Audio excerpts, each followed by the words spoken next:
My sister-in-law kept saying, some of us have real careers. So I didn't mention it when my company hired her and I saw her application. For 3 years, she'd made comments at every family dinner. While I worked as a senior recruiter at TechVault Solutions, she'd tell everyone about her marketing consulting business. The one that operated out of her spare bedroom, the one with 2 clients. Unlike some people who just shuffle papers, she'd say, looking directly at me, I'm building something meaningful. My brother would nod along proudly. Mom would change the subject. I'd smile and pass the potatoes. The thing is, I didn't just shuffle papers. I ran the entire talent acquisition department for a Fortune 500 company. I'd personally recruited 3 executives featured in Forbes. But family dinners weren't the place for that conversation. Then her consulting business collapsed. She spent 6 months applying everywhere, getting nowhere. At Thanksgiving, she announced she was getting serious about her career. I'm only applying to real companies now, she said. Not like those corporate recruiting mills where anyone can work. 2 weeks later, her resume crossed my desk. She'd listed her spare bedroom operation as chief marketing officer. She'd stretched 2 6-month contracts into years of executive experience. The references were her 2 former clients, both of whom had dropped her for missing deadlines. I sat there remembering every comment, every dismissive look, every time she'd made my career sound like a hobby. My assistant knocked. Should I move forward with phone screens for marketing? I looked at my sister-in-law's resume again. Her email had a typo. Wrong dates for her degree. Under special skills, attention to detail. Schedule them all, I said, including this one. The phone screen went exactly as expected. She couldn't explain the gap between her listed responsibilities and actual work. When I asked about her biggest marketing success, she described a Facebook post that got 47 likes. She name-dropped my brother 3 times, not realizing the connection. So when do I start? She asked. We'll be in touch, I said. I moved her to the 2nd round, then the 3rd. Each time I watched her interview through the glass conference room wall. Same suit to all 3 interviews. Laughed too loud at unfunny jokes. Her presentation slides had formatting errors on every page. My boss called me in after the final interview. What's the story with Violet? Your notes say pass, but you keep moving her forward? She's my sister-in-law, I finally admitted. She doesn't know I work here. She spent years telling me I don't have a real career. My boss leaned back. And now I don't know what I'm doing. Here's what we're going to do, my boss said. We're making an offer. Entry-level marketing coordinator, $52,000, no negotiation. And you're calling her with the offer. She needs to know who's been evaluating her. I made the call the next morning. Violet, this is TechVault Solutions. We'd like to extend an offer for the marketing coordinator position. Silence. Then, coordinator? I applied for manager. The team felt coordinator was better suited to your experience level. Wait, who am I speaking with? This is the senior director of talent acquisition. We met during your phone screen. More silence. Heavy breathing. I need to think about this. You have 48 hours. After that, we're moving to our second choice. She called back in 36 hours. Accepted. Asked when she could start. Her first day is Monday. She still doesn't know my last name. Doesn't know I'll be at new hire orientation. Doesn't know my office is on the same floor. Doesn't know her manager reports directly to me. Doesn't know I'll be reviewing her 90-day evaluation. Yesterday, my brother called. Violet got a job at some tech company. Finally, a real career. That's wonderful, I said. This morning, HR asked me to join Monday's orientation as executive sponsor. They want me to give the welcome speech, to introduce myself, to explain the company structure and chain of command. I clicked accept. Monday morning arrived with unseasonable rain. I stood in my office watching water streak down the windows, thinking about how Violet would be parking in the visitor lot right now, walking through the same lobby where I'd greeted the CEO last week, signing in at the same security desk where guards knew me by name. My assistant brought coffee.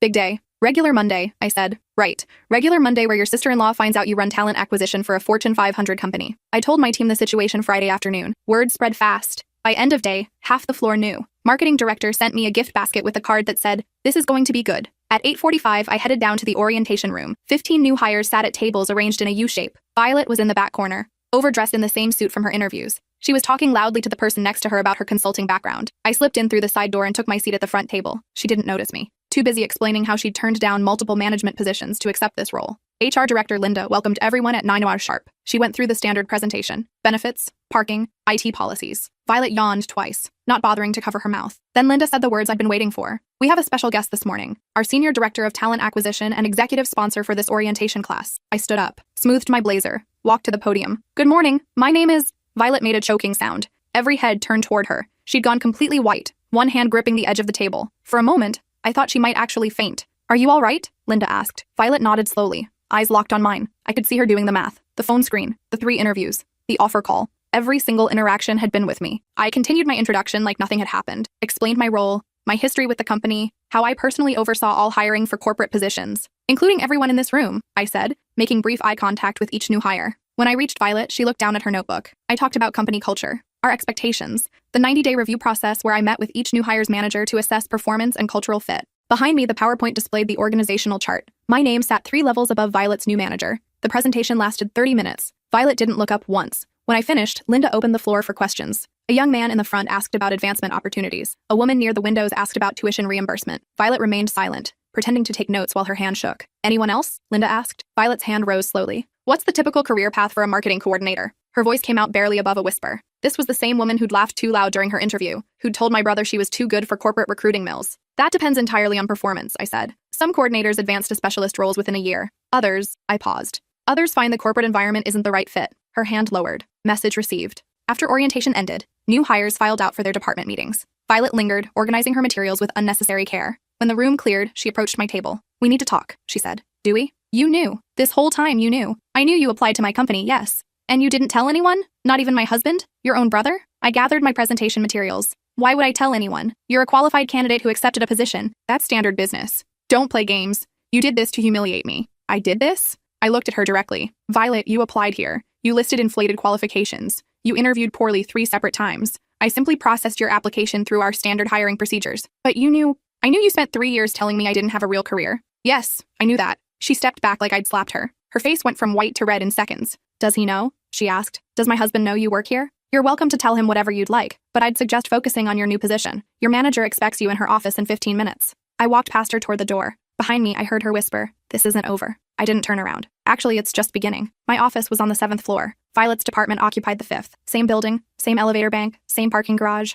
For the next 90 days, we'd be circling each other in this corporate ecosystem where I held every advantage. The thought made me smile all the way to my desk. That evening, my brother called at 6:47. I was still at the office, reviewing candidate files for our Q2 hiring push. Violet says you ambushed her. Hello to you too, I said. She comes home crying, tells me you work at Tech Vault. You've worked there this entire time and never mentioned it? Why would I mention it? Because she just started there. You could have said something. I leaned back in my chair. When should I have said something? When she told everyone I shuffled papers? When she called my job meaningless? When she said only losers worked in corporate recruiting? Silence on his end. She didn't mean. She meant every word. For 3 years, she meant every word. She's upset. She says you interviewed her, made her jump through hoops, then offered her a low-level position when she applied for management. She applied for a position she wasn't qualified for. We offered her the position that matched her actual experience. That's not punishment. That's business. Come on, you had to know she'd find out eventually. Of course I knew. That's why HR asked me to do the orientation welcome. Standard procedure for new hire classes. My brother sighed. This is going to make family dinners really awkward. More awkward than listening to her insult my career. She's sensitive about. I'm going to stop you right there, I said. Violet is your wife. I respect that. But she's also now my employee. And in this building, I'm her senior director. If she has concerns about her employment, she can address them through proper channels. You're really going to pull rank on your own sister-in-law? I'm going to do my job. If she does hers well, we won't have any problems. He hung up without saying goodbye. I wasn't surprised when my mother called 10 minutes later. Your brother is very upset, she started. I heard. Violet says you made her look foolish in front of all those new employees. Violet looked exactly like what she is. A new hire being welcomed to the company. But did you have to be the one doing the welcoming? Couldn't you have asked someone else to handle it? I closed my laptop. Mom, they asked me to do orientation because I'm the senior director. Because it's my job. Because I've done it for every new hire class for the past 4 years. Still, given the circumstances, what circumstances? That she insulted my career repeatedly? That she looked down on my profession? That she assumed I was beneath her? Mom went quiet. She'd been at those dinners. She'd heard every comment. She'd changed the subject every time. I just don't want this causing problems in the family, she finally said. Then maybe you should have said something when she was causing problems at every family dinner. That's not fair. Neither was sitting quietly while she mocked me for 3 years. But here we are. I could hear her breathing on the other end, the disappointment, the discomfort. Mom didn't like conflict. She'd spent my whole childhood smoothing things over, keeping peace at any cost. She's family, Mom said softly. So am I. After we hung up, I sat in my quiet office looking at the photo on my desk. My team at last year's company retreat. All of us laughing after our department won the innovation challenge. These people knew what I did, knew what I'd built, knew my value. My family dinner companions had never asked. The next morning, I arrived at 7:15 to find Violet already at her desk. Through the glass walls of her 5th-floor workspace, I could see her hunched over her computer, typing frantically, trying to look busy, trying to prove something. Her manager, Patricia, stopped by my office at 9:30. We need to talk about your sister-in-law. I gestured to the chair across from my desk. Patricia had been with Tech Vault for 12 years, running marketing operations with ruthless efficiency. She didn't tolerate incompetence, and she didn't play politics. First-day observations? I asked. She spent 2 hours trying to log into systems she doesn't have access to yet. When I explained the onboarding timeline, she insisted she needed everything immediately because of her extensive marketing background. Did she now? Then she asked when she'd be getting her own office. I explained coordinators work in the open floor plan. She said that wasn't what she'd negotiated. I made a note. What else? She corrected my presentation approach in front of 3 other team members, said at her previous company, and I quote, "We did things more professionally. It's been 1 day. I'm aware." Patricia crossed her legs. Look, I don't know the family dynamics here. Don't need to know. But I need to know if you want me to handle this like any other employee or if there are considerations. Handle it exactly like any other employee, I said. Document everything. Standard performance management protocols. If she succeeds, great. If she doesn't, we follow the normal process. Even though she's family? Especially because she's family. Patricia stood up. Good. Because between you and me, she's going to struggle. The role requires collaboration and humility. From what I've seen, she's short on both. After Patricia left, I pulled up Violet's file. Her direct manager would handle day-to-day issues, but I'd be reviewing her performance at the 30, 60, and 90-day marks. Standard procedure for all new hires in my departments. The difference was I knew exactly what to look for. That afternoon, I had lunch with Linda from HR. We met at the cafe across the street where half of TechVault's executive team spent their lunch hours. Your sister-in-law made quite an impression at orientation, Linda said, cutting into her salad. I noticed. The look on her face when you stood up. Linda shook her head. I almost felt bad for her. Almost. Patricia says she's already causing issues.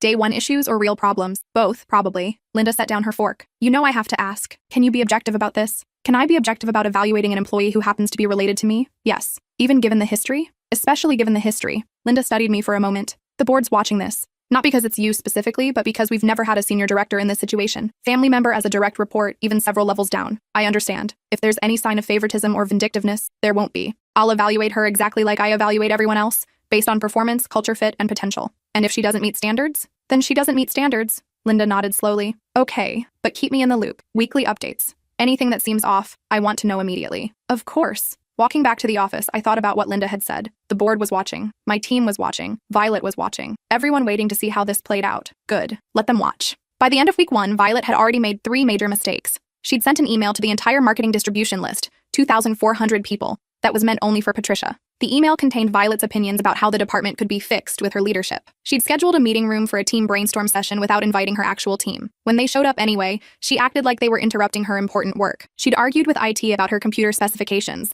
insisting she needed the executive package because of her experience level. IT had called Patricia. Patricia had called me. This is beyond normal new hire adjustment, Patricia said over the phone Thursday afternoon. This is someone who fundamentally doesn't understand her role. Document it all. I'll review at her 30-day. She keeps telling people she's waiting for the coordinator position to be a stepping stone, that she's really here to move into management. Everyone starts somewhere, except she thinks she's starting from the top. I hung up and stared at my calendar. Violet's 30-day review was scheduled for 3 weeks from tomorrow. In that time, she'd either figure out how to do her job, or she'd give me everything I needed for a performance improvement plan. Either way, I'd be ready. That Friday, I ran into her in the parking garage. She was sitting in her car, crying. I almost kept walking, but something stopped me. I knocked on her window. She jumped, wiping her eyes, rolled down the window an inch. What? You all right? Why do you care? Because despite everything, I'm not trying to destroy you. She laughed bitterly. Really? Because it sure feels like you are. I'm not doing anything to you. You're doing it to yourself. Fuck you. I stepped back. Violet, I know this is hard. You don't know anything. You get to walk around here like you own the place. Everyone respects you. Everyone knows your name. Meanwhile, I'm the joke. The sister-in-law who didn't know. The coordinator who can't do anything right. Then do better. How? Patricia hates me. The team treats me like I'm stupid. It won't give me proper equipment. Patricia doesn't hate you. She's managing you like she manages everyone. The team treats you like a coordinator because that's your role. It gave you standard equipment because that's policy. At my company, this isn't your company. This is TechVault. These are our policies, our culture, our standards. Either you adapt or you don't. She glared at me through the gap in her window. I can't believe you're my husband's sister. I can't believe you're married to my brother. But here we are. I walked away before she could respond. My car was on the executive level. Better parking, better spots. I'd earned them over 8 years of excellent performance. As I drove past her car on the way out, I saw her still sitting there, still crying. I almost felt bad. Almost. Weekend family dinner happened at Mom's house, like always. I arrived at 6 gallon with wine and my best neutral expression. My brother's car was already in the driveway. So was Violet's. Mom opened the door before I could knock. Please don't make this difficult, she whispered. I'm here for dinner, same as always. Inside, my brother stood in the kitchen with a beer. Violet sat at the dining table, staring at her phone. Neither acknowledged me when I walked in. Wine? I offered, holding up the bottle.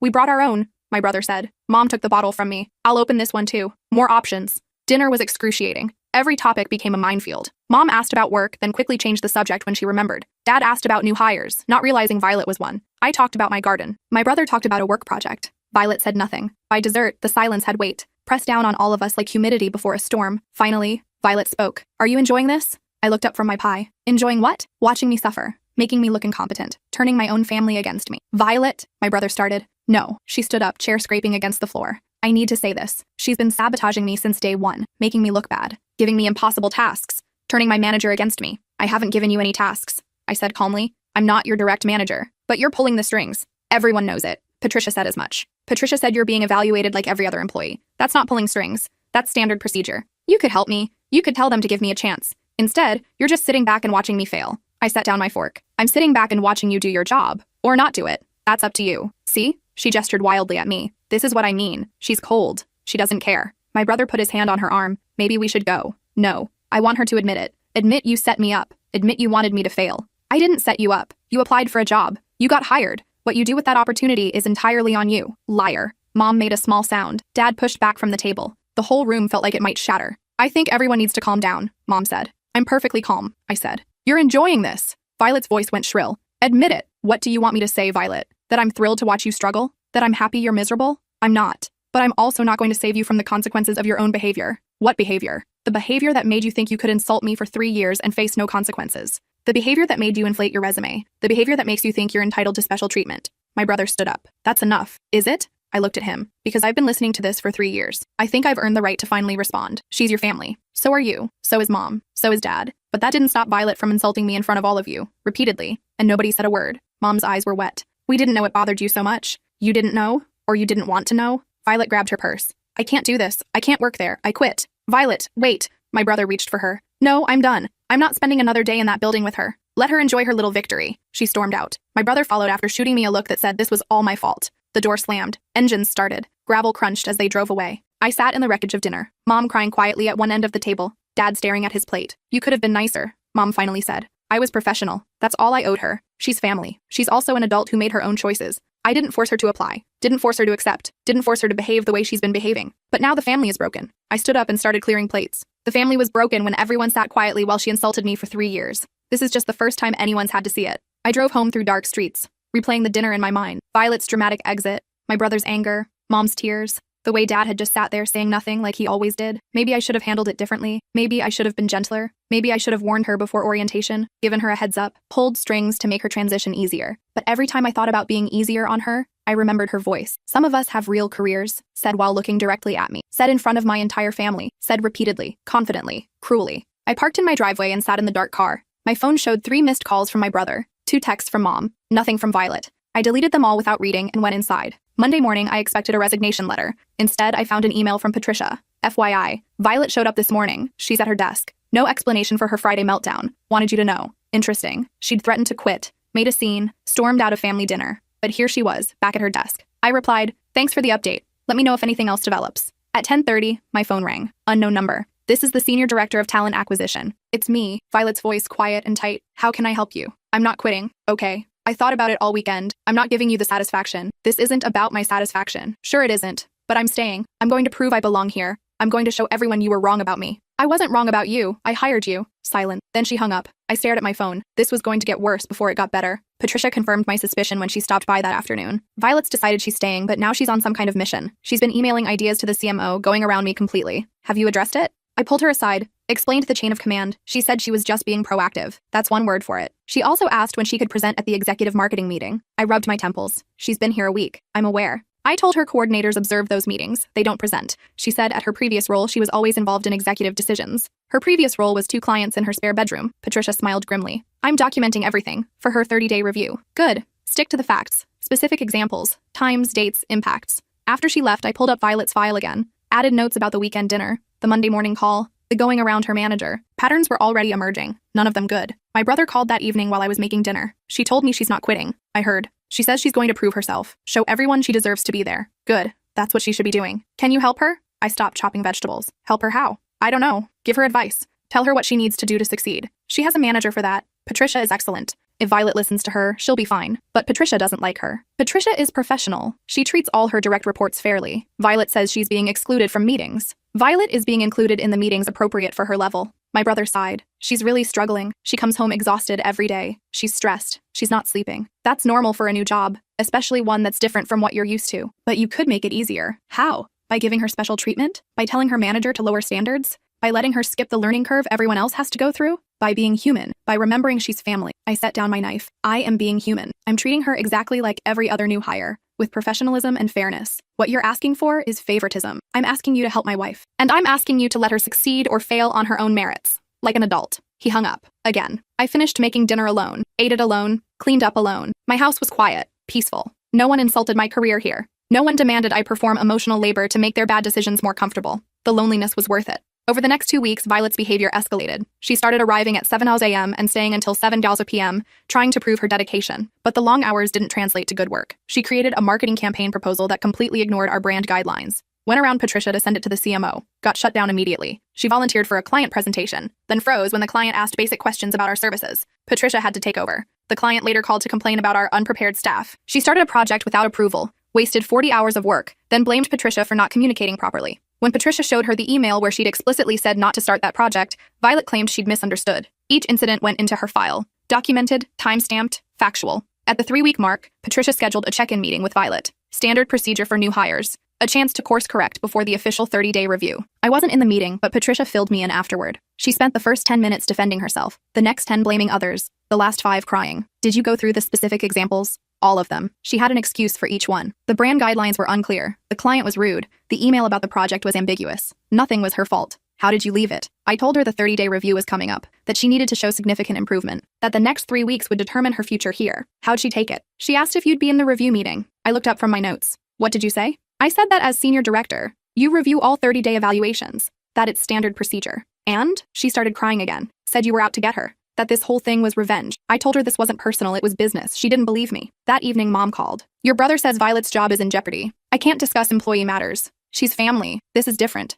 No, it's not. Please, just tell me. Is she going to lose her job? I stared at the ceiling. Mom, I can't answer that. What I can tell you is that every new hire gets evaluated at 30, 60, and 90 days. If they're meeting expectations, they continue. If they're not, we create a performance improvement plan. If they still don't improve, we part ways. That's the process for everyone. But can't you do something? Give her more time? She has time. She has 3 more weeks before her 30-day. She has resources. She has a manager who's trying to help her. What she doesn't have is special treatment just because she's married to my brother. That's so cold. That's fair. Mom's voice cracked. This is tearing our family apart. Violet tore it apart when she spent 3 years insulting me and nobody stopped her. I'm just the first person who didn't pretend it was fine. We should have said something, I know that now. But punishing her at work isn't the answer. I'm not punishing her. I'm evaluating her performance based on clear, objective criteria. If that feels like punishment, maybe that tells you something about her performance. After we hung up, I poured myself wine and stood on my back porch. The night was clear, stars visible despite the city lights. Somewhere across town, Violet was probably crying to my brother. Mom was probably calling him with updates. Dad was probably sitting in his chair saying nothing. And I was here, alone. Right. The 30-day review arrived on a Tuesday. Patricia and I met in my office at 2:00 p.m. Violet's evaluation packet sat between us. 15 pages of documented issues, missed deadlines, and poor judgment calls. I've never had a coordinator with this many problems in their first month, Patricia said. Walk me through it.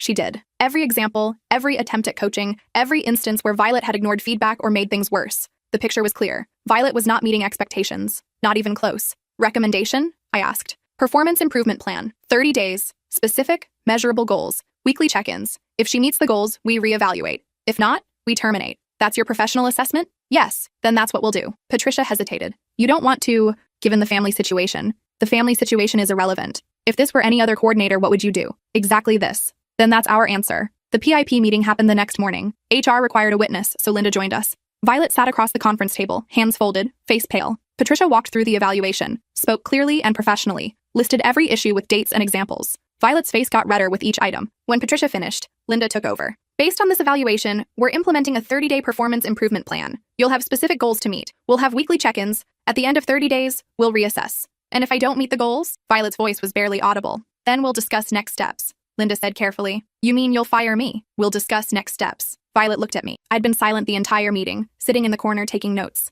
You're really going to let this happen? This is a standard performance management process? For your sister-in-law? For an employee who's not meeting expectations? She stood up. The packet of her performance issues slid across the table. You win. I quit. Effective immediately. Violet, wait, Patricia started. No, I'm done. You wanted me out. Congratulations, I'm out. She walked to the door, stopped with her hand on the handle. I hope you're happy, she said to me. I hope destroying my career was worth it. I didn't destroy your career. You did that yourself. She left. The door clicked shut quietly behind her. Linda let out a long breath. Well, that happened. Should I go after her? Patricia asked. No, I said. Let HR handle the exit process. We'll need her to return company property, sign termination paperwork. This is going to cause problems, Linda said. With your family, it was always going to cause problems. This way, it's over faster. I went back to my office and sent a brief email to my boss. Violet terminated employment today. Voluntary resignation during PIP meeting. Patricia has documentation if needed. Then I sat at my desk and waited for my phone to ring. It took 12 minutes. My brother's call came first. What the fuck did you do? She quit. Her choice. After you humiliated her. After you set her up to fail. I documented her performance. She chose to resign rather than improve. Because you made it impossible.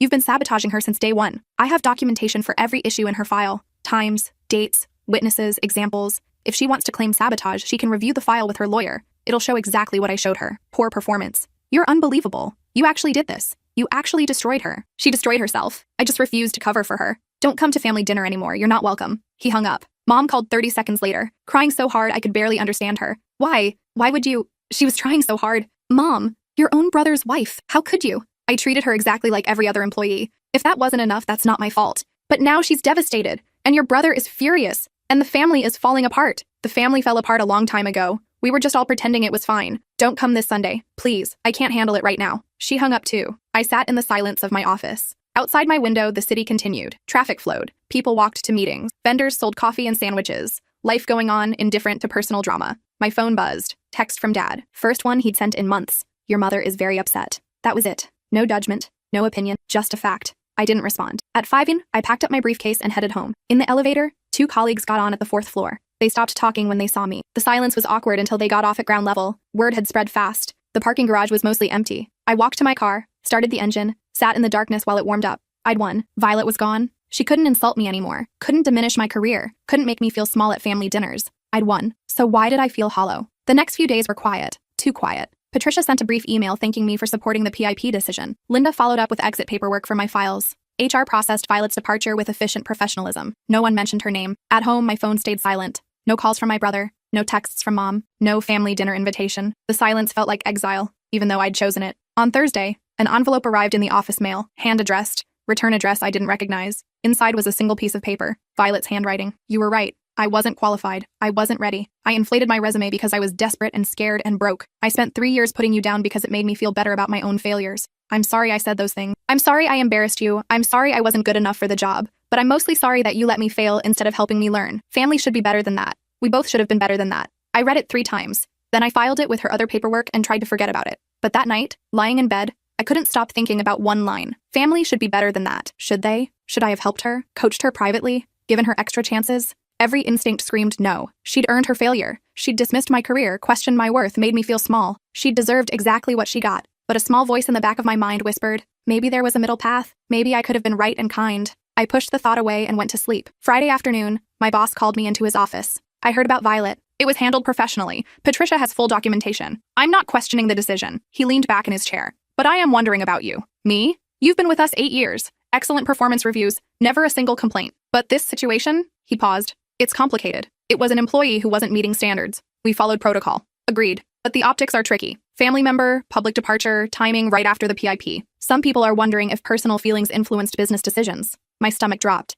My documentation is ironclad. Every issue is factual, witnessed, time-stamped. I believe you, but perception matters, especially at your level. So what are you saying? I'm saying be aware. Be above reproach. Don't give anyone ammunition to question your judgment. After the meeting, I sat in my office feeling sick. I'd done everything right, followed every rule, maintained every standard. And now my own judgment was being questioned. Because of Violet. Still causing problems, even after she was gone. That weekend, I drove past Mom's house at dinner time. The driveway was full. My brother's car, my uncle's truck, my cousin's sedan. Family dinner happening without me. I kept driving. At home, I made pasta for one. Ate it while reading work emails. Went to bed early, told myself I was fine, believed it about 40% of the time. Sunday morning, I woke to find my brother sitting on my front porch. I opened the door in my robe, coffee mug in hand. How long have you been here? Hour, maybe 2. You could have knocked. I wasn't sure you'd answer. I sat down next to him on the porch steps. We stared at my quiet suburban street. A neighbor walked a dog. Someone across the street washed their car. Violet's a mess, he finally said. I'm sorry. Are you? I thought about it. Yes and no. He laughed bitterly. At least you're honest. She needed to learn she can't treat people that way. And now she has. At the cost of her confidence, her income, and her relationship with my family. Our family, I corrected quietly. Right, our family. He rubbed his face. Mom wants you to apologize. For what? Doing my job? For how you did it. I did it by the book. You did it cold. You could have warned her, could have prepared her, could have given her a heads up that you worked there. I sipped my coffee. Would it have changed anything? She still would have been unqualified. She still would have performed poorly. She still would have failed. Maybe. But at least she wouldn't feel ambushed. She felt ambushed because she never bothered to ask about my career. If she'd asked once, even once in 3 years, she would have known where I worked. My brother stood up. You're not going to apologize, are you? No. Then I don't know what happens next. Mom's hurt. Dad's disappointed. Violet wants nothing to do with you, and I'm stuck in the middle. You're not stuck. You chose a side. She's my wife, and I'm your sister. He walked to his car, stopped before getting in. For what it's worth, she really is sorry. About the things she said, the way she acted. She wrote you that letter. I got it. And it doesn't change anything. Words are easy. 3 years of behavior means more than one letter. He drove away without another word. I sat on the porch until my coffee got cold, watching the neighborhood wake up. Sprinklers turned on, kids rode bikes,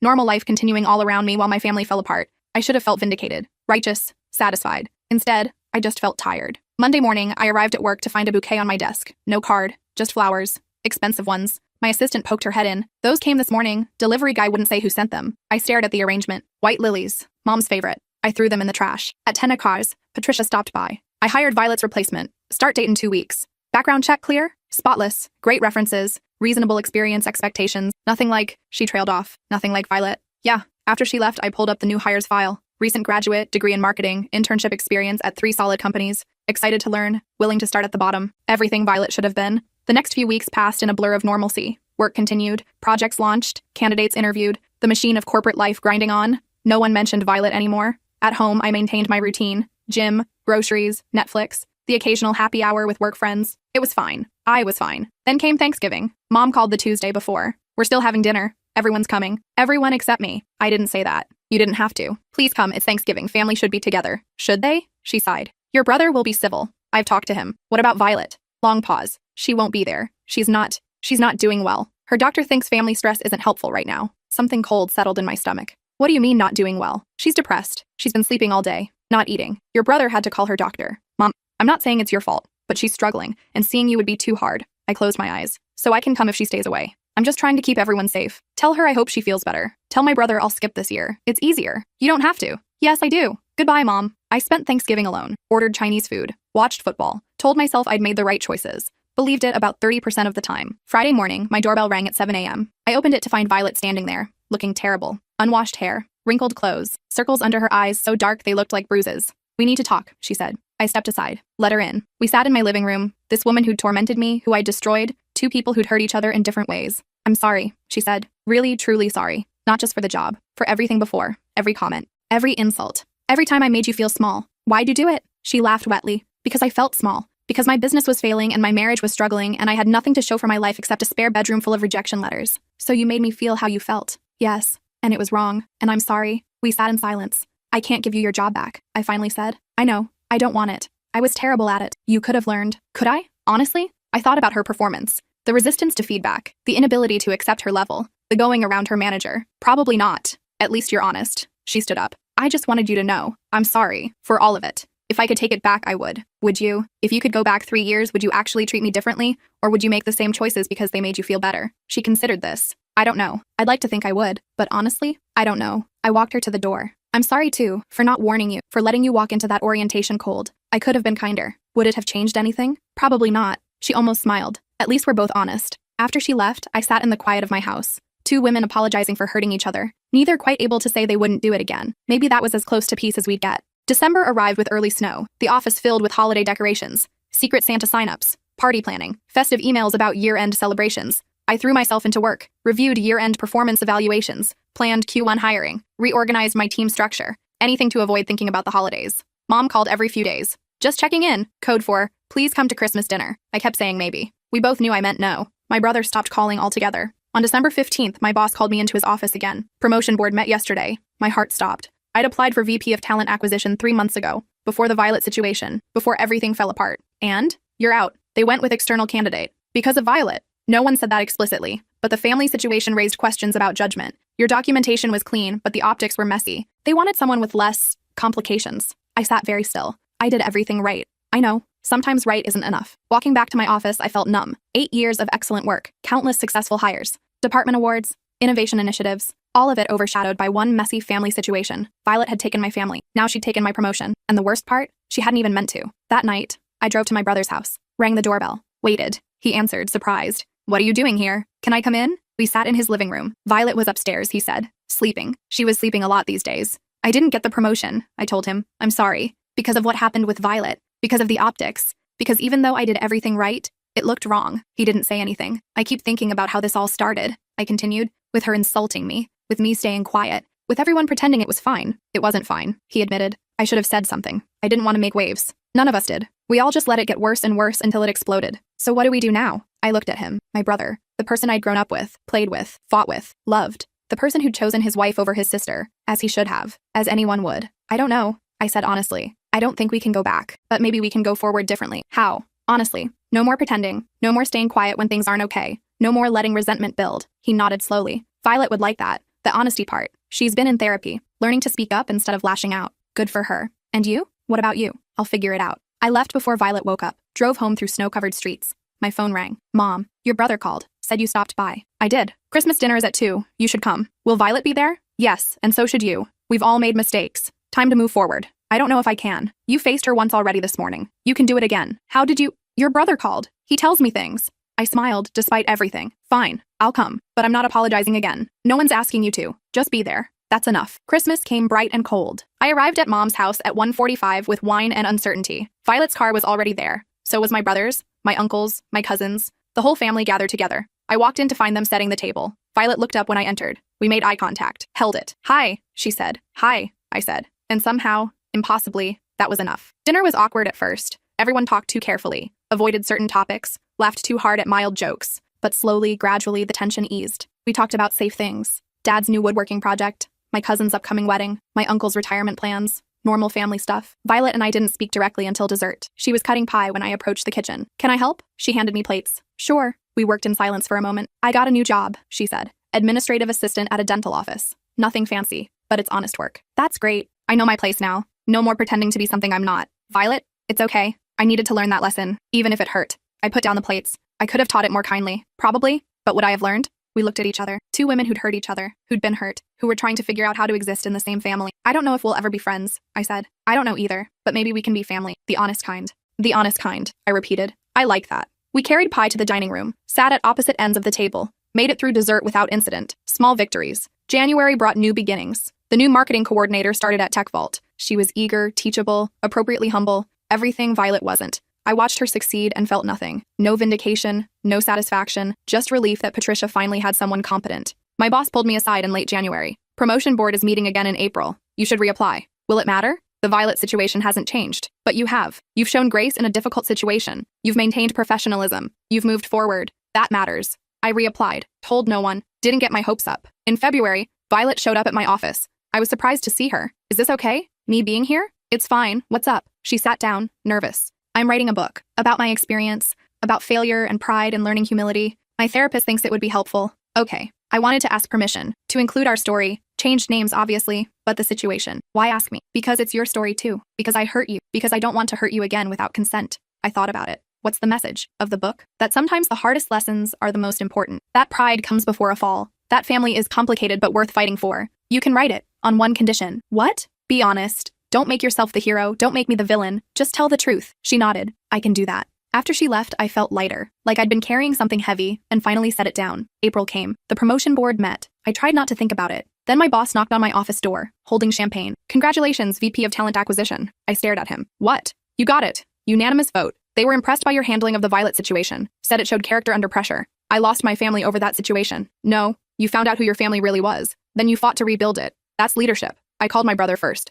I got the promotion. That's amazing. Congratulations. Can you tell Mom? And Violet? Of course. We're proud of you. Really proud. That night, my phone buzzed. Text from Violet. Congratulations on VP. You earned it. Not just the promotion, the whole journey. Thank you for teaching me that the hard way. I replied. Thank you for learning. May brought a new rhythm. I settled into my VP role. Rebuilt relationships with my team. Started implementing changes I'd been planning for years. Family dinners resumed monthly. Sometimes awkward, sometimes tense, but always honest. We'd learned to say the hard things. To address problems before they festered. Violet and I weren't friends. Probably never would be. But we were learning to be the honest kind of family. One Sunday in June, she asked me to meet for coffee. Just us. We sat outside a cafe, watching people pass by. I finished the book, she said. And I sent it to agents. Got some interest. One wants to meet next week. That's great. I wanted to thank you for letting me tell the story, for being part of my growth, even when it was painful. You're welcome. Can I ask you something? Sure. Do you regret it? Any of it? I thought about the question. Really thought about it. The orientation, the PIP, the months of family tension, the lost promotion, the pain on all sides.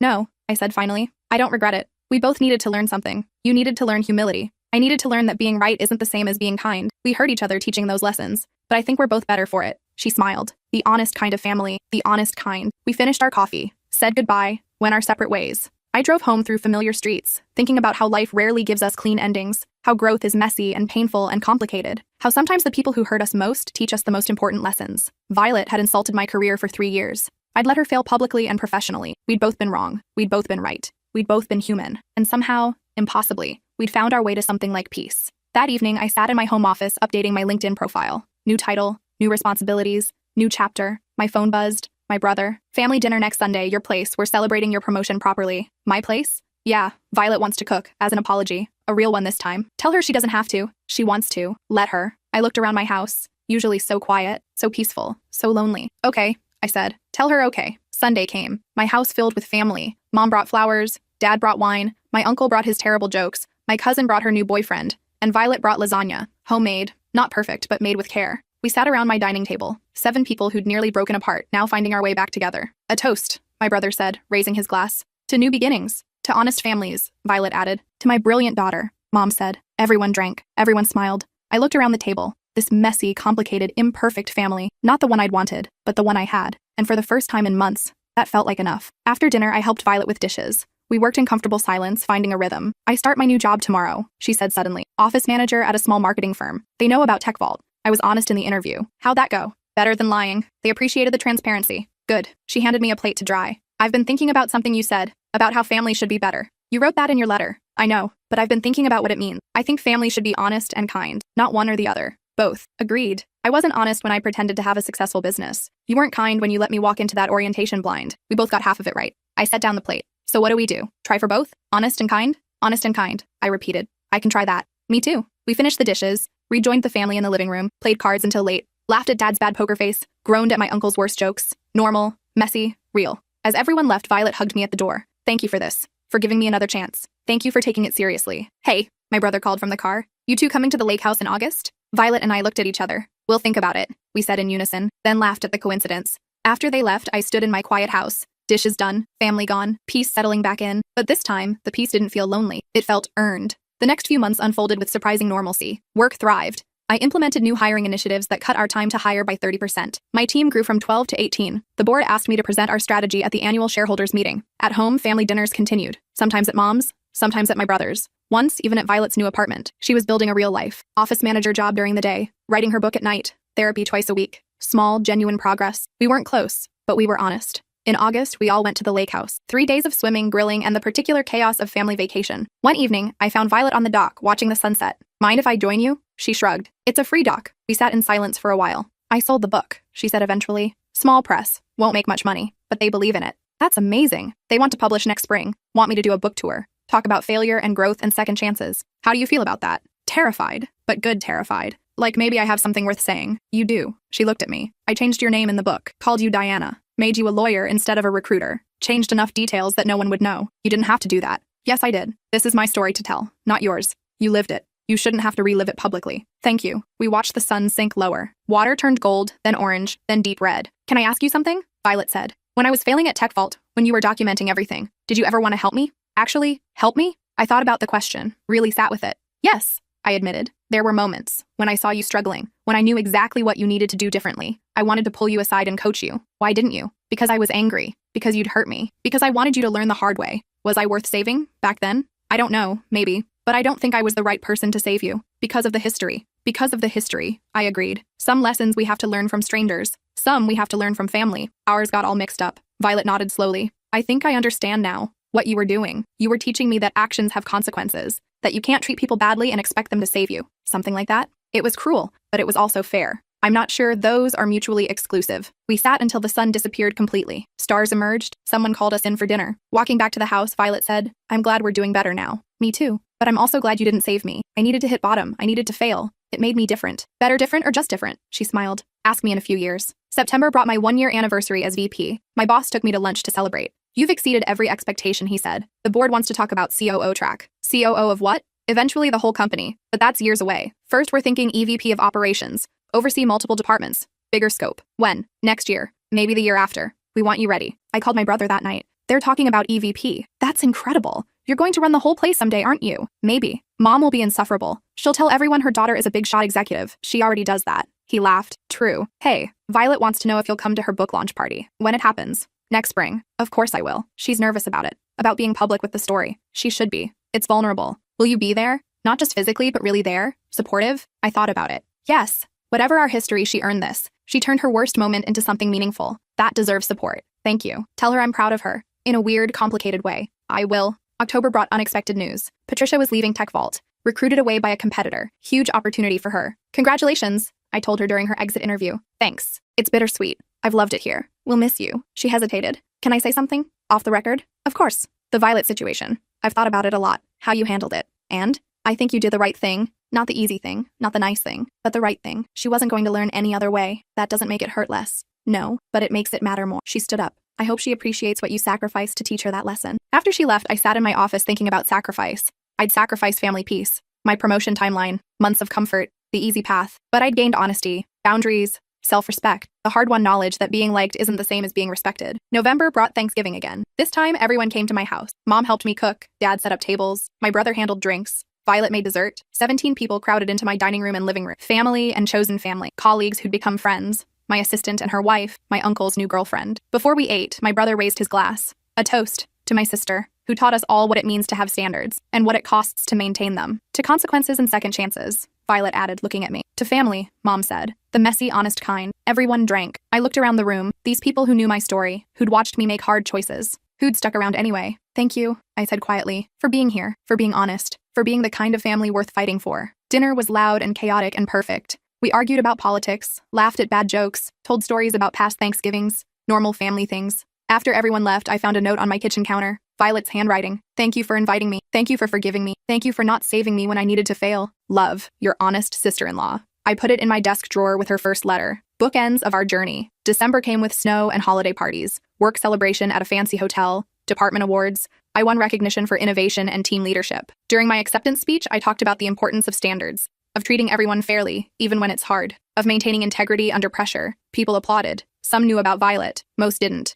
It didn't matter. The lesson was universal. Christmas Eve, my phone rang. Violet. Hey, can you talk? Sure, what's up? I just got the cover design for my book. Want to see it? Email it over. A minute later, it appeared. Simple design. Title. The Expensive Lesson. How Failure Taught Me Humility. It's perfect, I told her. The dedication says, for my family, who loved me enough to let me fall. My throat tightened. Violet, I know we're not close. I know we might never be. But I wanted you to know. You're part of that dedication. You let me fall. It was the kindest cruelty anyone's ever given me. I don't know if that's a compliment. It is. Trust me. We talked for another hour. About her book tour plans, my EVP track, her relationship with my brother, my dating life, normal sister-in-law things. When we hung up, I realized something had shifted. We weren't friends, but we weren't enemies anymore either. We were family. The honest, complicated, earned kind. Christmas Day brought snow and chaos. Kids running around. Adults drinking too much wine. Someone's dog eating Christmas cookies. Perfect disaster. Violet and I ended up in the kitchen together, washing dishes again. You know what's funny? She said. What? A year ago, I couldn't stand being in the same room as you. Now this feels normal. Time helps. It's not just time, it's work. We both worked at this. I handed her a plate.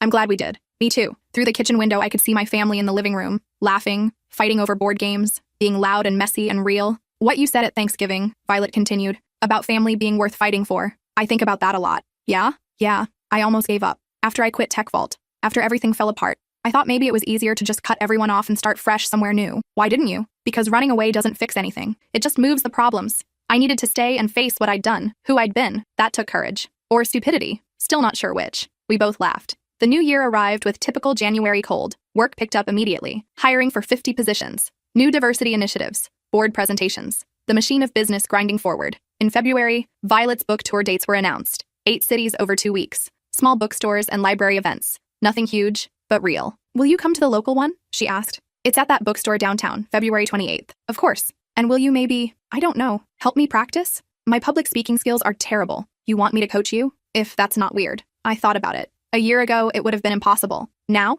Okay. Come over Saturday. Bring your talking points. We spent 3 Saturdays practicing her presentation. I was ruthless. Pointed out every and like. Made her cut rambling stories. Taught her to connect with audiences. You're a really good teacher, she said after our 3rd session. Why didn't you go into training instead of recruiting? I do train. Just usually in professional skills, not public speaking. Well, you're good at it. Maybe that's your next move. EVP of Talent and Development, maybe. The day of her reading, I arrived early, front row seat. I watched her set up, saw her hands shake while arranging her notes. When she started speaking, I saw a year of growth. The woman who'd walked into Tech Vault with inflated confidence and empty skills was gone. In her place stood someone who knew her limitations and owned her failures. She read a chapter about the orientation, about seeing me stand up at the podium, about the sick realization of what she'd walked into. I'd spent 3 years diminishing her career, she read. I didn't know she was senior director of anything, didn't know she ran departments, didn't know she mattered, because I'd never asked. Because I'd never seen her as anything but someone to feel superior to. The audience sat silent. And when I realized what I'd done, when I understood how thoroughly I'd misjudged her, I didn't apologize. I got angry. Because that's what insecure people do. We blame others for showing us our own inadequacy. She looked up from her book, made eye contact with me in the front row. The person I wronged is here tonight.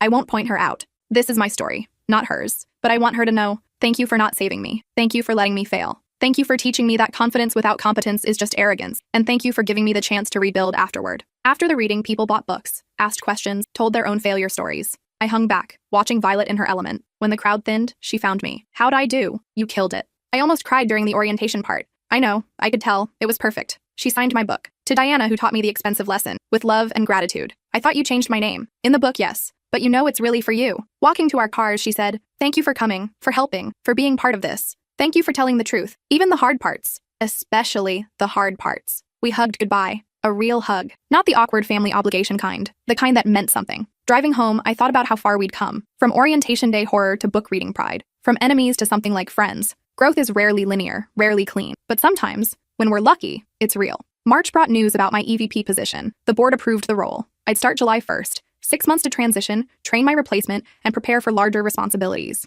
My brother took me out to celebrate. Just us. "I'm proud of you," he said over beers. Not just for the promotion, for everything. How you handled the Violet situation, how you rebuilt the family, how you've grown. I didn't rebuild the family alone. No, but you held the line when it mattered. You didn't let her bad behavior slide just to keep peace. That took guts. It almost cost me everything. Almost, but it didn't. And now look at you. Look at all of us. We're better for it. I raised my glass to expensive lessons. He clinked his beer against mine. To sisters who teach them. April brought rain and strategic planning sessions. I spent weeks mapping out my EVP transition. Who would replace me as VP? How to restructure my current team? Which initiatives to hand off and which to take with me? The work was consuming but energizing. I was building something bigger than myself, creating systems that would outlast my tenure. One afternoon, my boss stopped by. "The board wants you to present at the shareholders meeting. Your journey to EVP. What you've learned. Where you're taking the company. When?" June 15th, 2 weeks before you officially transition. I started preparing that night, outlined my key messages, the importance of standards, the value of difficult decisions, the strength in maintaining integrity under pressure. I didn't mention Violet explicitly, but her story threaded through everything. The example of what happens when we make hard choices, when we prioritize principles over comfort. May brought final book tour events for Violet. She'd sold 3,000 copies. Not a bestseller, but respectable for a debut from a small press. I got invited to speak at a conference, she told me over coffee, about failure and resilience in business. That's huge. I'm terrified. You'll be great. You've done 8 book readings. This is different. This is corporate people, executives, people like you, especially like me, which means you know exactly what they need to hear. What's that? That failure isn't the end, that humility is strength, that sometimes the hardest lessons teach the most valuable skills. She wrote this down. You should be a speaker too. You're really good at this. Maybe someday. Right now I'm focused on EVP prep. How's that going? Intense, exciting, terrifying. Sounds familiar, she smiled. We're both growing, huh? Just in different directions. That's okay. We don't have to grow in the same direction to grow together. I thought about that a lot over the next few weeks. How Violet and I had taken completely different paths from our shared crisis. She'd gone inward, toward therapy and writing and public vulnerability. I'd gone upward, toward career advancement and leadership development. Both valid, both necessary, both worth celebrating. June 15th arrived bright and clear. I stood backstage at the shareholder meeting, reviewing my notes one last time. My phone buzzed. Text from Violet.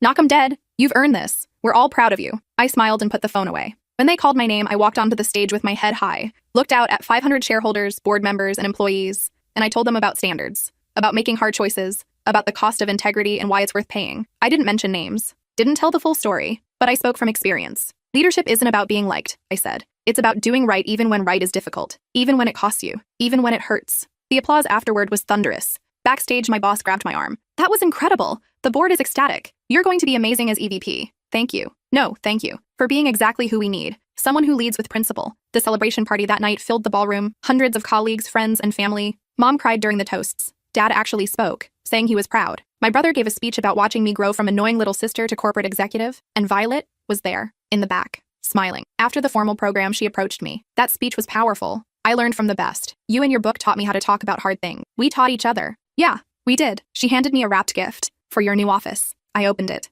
A framed quote. "The price of greatness is responsibility." Winston Churchill. Perfect, I said. I figured you'd appreciate it, given everything. We stood together, watching my colleagues celebrate. 2 women who'd hurt each other, who'd learned from it, who'd chosen to grow rather than hide. "Thank you," I said finally. "For what?" "For pushing me, for giving me the chance to make hard choices, for showing me what kind of leader I wanted to be." "You're thanking me for being terrible to you?" "I'm thanking you for the journey, all of it, even the terrible parts." She laughed. "We're weird. We're honest. It's different." July 1st came with ceremony, official transition to EVP, new office, new title, new responsibilities spanning multiple departments. I moved into the executive suite on the 10th floor, windows overlooking the entire city. My name on the door with new letters. EVP Operations. Mom sent flowers, Dad sent a card, my brother sent champagne, and Violet sent a note. From coordinator candidate to EVP. What a journey. Proud to have been part of it. Love, your honest family. I put it in my desk drawer with her other notes. The collection of our growth. That first day as EVP was overwhelming. Meetings from 7 a.m. to 7 p.m. Decisions about budgets, personnel, strategy, operations. The weight of it all pressing down. But I'd been prepared. Not just by my VP experience,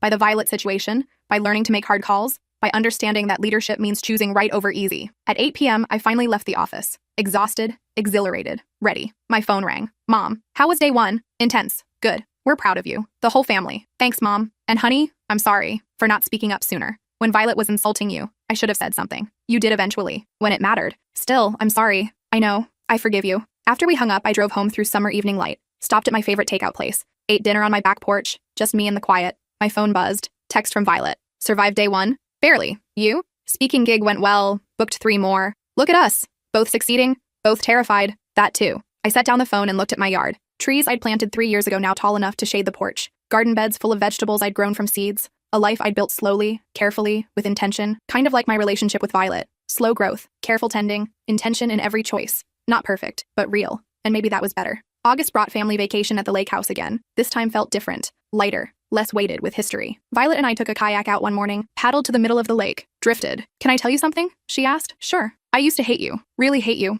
Like, actively wished bad things for you. I know. But I think I hated myself more. And you were just easier to blame. That's pretty self-aware. Therapy helps. She trailed her hand in the water. I'm writing another book. About what? About rebuilding. About what comes after failure. About second chances and the people who give them to us. Am I in this one too? You're in all of them. You're the person who wouldn't let me slide, who demanded I be better, even when I hated you for it. That's a heavy role to play. But someone had to play it, and you were the only one brave enough. We paddled back in silence. Sometimes growth doesn't need words. September brought my first major crisis as EVP. Product launch failed. Hundreds of thousands of dollars lost. Teams pointing fingers. Board demanding answers. I spent 3 days in emergency meetings, untangling what went wrong, who was responsible, how to fix it. The answer wasn't simple. Multiple people had made mistakes. Systems had failed. Communication had broken down. I could have blamed one person, made an example, protected my own reputation by sacrificing someone else's. Instead, I took responsibility, publicly, to the board. This happened on my watch. These are my departments, my systems, my failure to ensure proper oversight. The room went silent. But, I continued, we're going to fix this. Here's my plan. I laid out new protocols,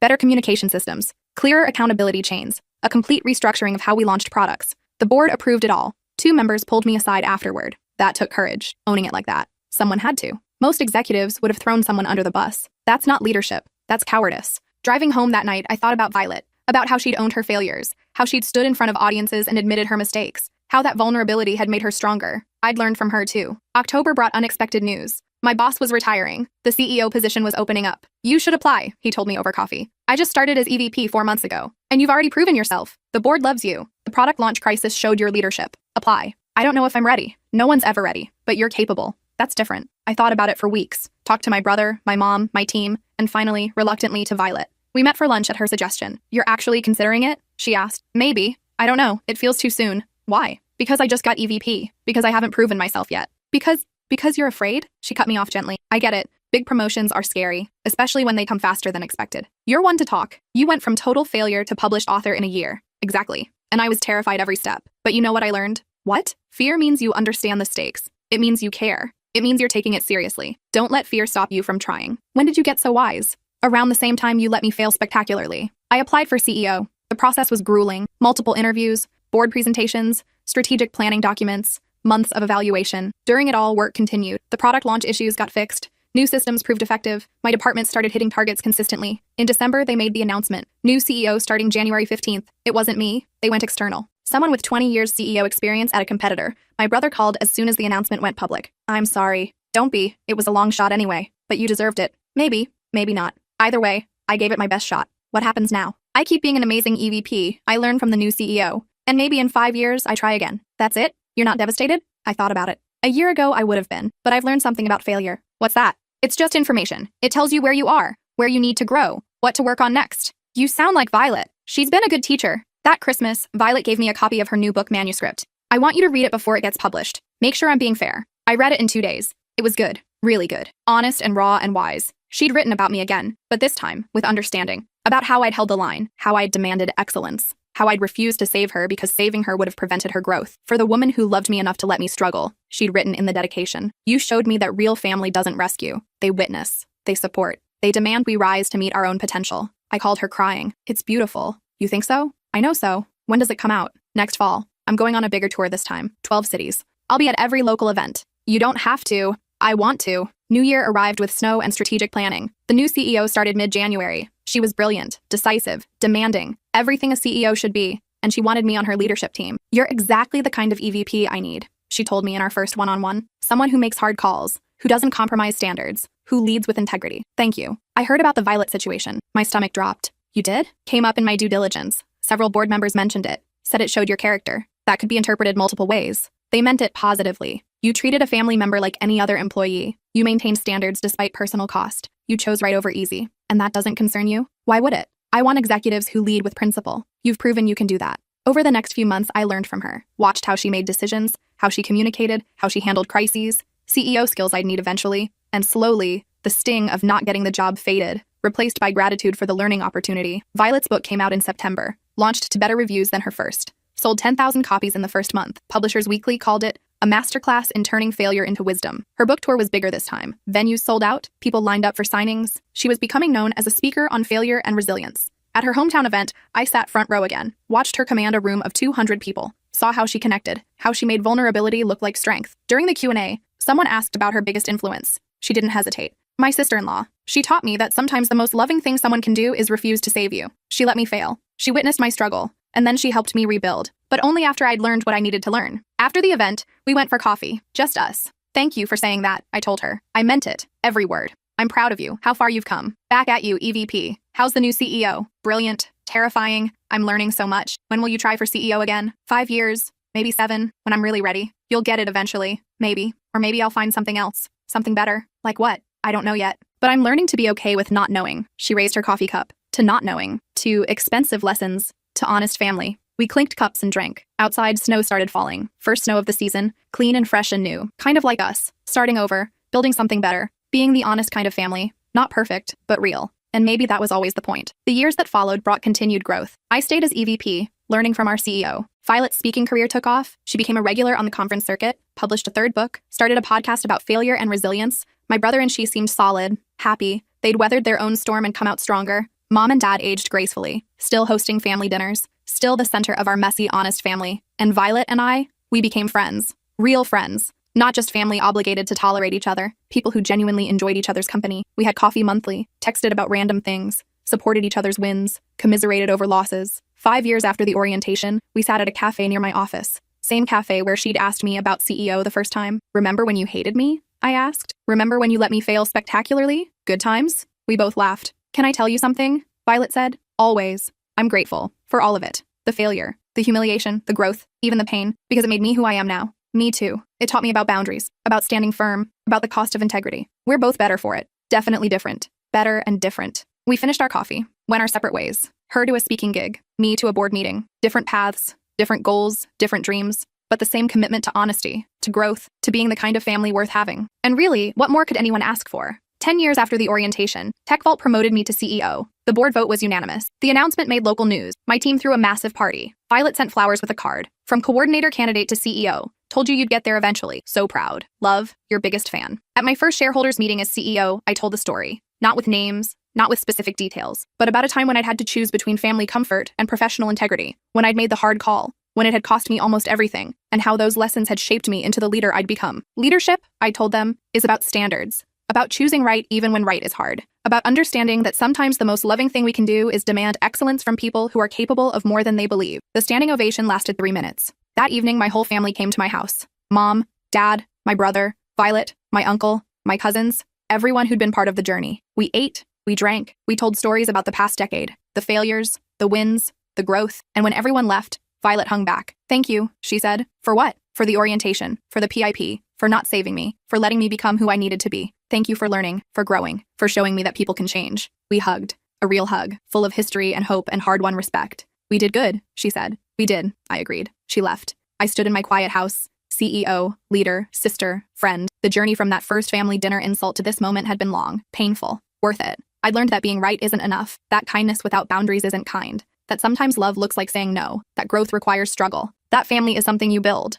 not something you're given. And most importantly, I'd learned that the most expensive lessons are often the most valuable, because they teach us who we really are, and who we have the courage to become. I poured myself a glass of wine, stood on my back porch under the stars. Tomorrow I'd be CEO. Tomorrow I'd lead thousands of employees. Tomorrow I'd make decisions that impacted millions of dollars. But tonight I was just me, someone who'd made hard choices, who'd survived the consequences, who'd built a life worth living, and that was enough, more than enough. It was everything.